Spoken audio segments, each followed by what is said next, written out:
Their mind is gone. And I could say another phrase. We all know what that phrase is. You fill it in. Mind is gone. They're not going to win this next game. It's over with.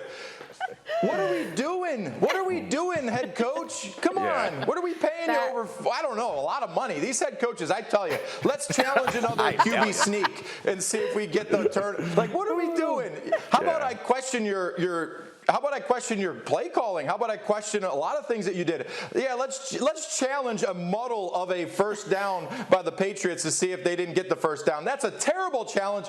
The head coach messed up. Give Bill the credit. He actually told you what he was going to do all day. Okay, we'll run the ball. Can you stop us? No. So come on. I mean, I think in Foxborough.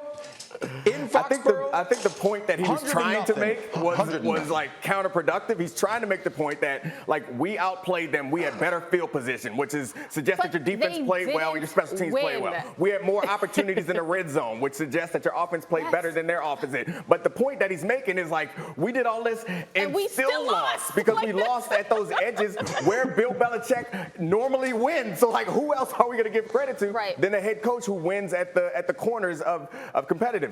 Yes, I mean, if what the point that the coach is making, if indeed he's saying what you're saying he's saying is, my players were better than his players, but he beat me anyway because he's a better coach than I am. But don't give him any credit. But don't give him the credit. I don't know what to tell you. And Robert Griffin III, you were there. You give everybody, as you were watching it there, you know, and I saw you in the pregame, and you guys were getting blown around out there. I mean, it was astonishing. My wife kept asking why your coat wasn't zipped up, by the way. So we had an issue with that. But that said, your thoughts on just the way the Patriots, they were unapologetically going to do what they were going to do, and the Bills couldn't stop them the whole day. What does that mean? Yeah, I was definitely there in Buffalo, Monday Night Countdown with Randy and the crew, and I just have to get something cleared away, first of all. That is not football weather, okay? That is not football weather. It was pure hell. It was almost as if Buffalo was Arendelle and Elsa had unleashed her powers. It was crazy. But the bottom line is this. The Patriots told them what they were going to do. They punched them in the face over and over and over again. And I even heard one of the reporters say to Micah Hyde and Jordan Poyer, was it embarrassing? Because the way that they went about that game, I saw Jeff Saturday yesterday. He was excited because it was smash mouth football. And I just look at Bill Belichick, and in my opinion, he's telling everybody, allow me to reintroduce myself. My name is Bill, B to the ill. Often imitated, but never duplicated, baby. The Patriots are back. That indeed they are. Quick final thought on the Buffalo event.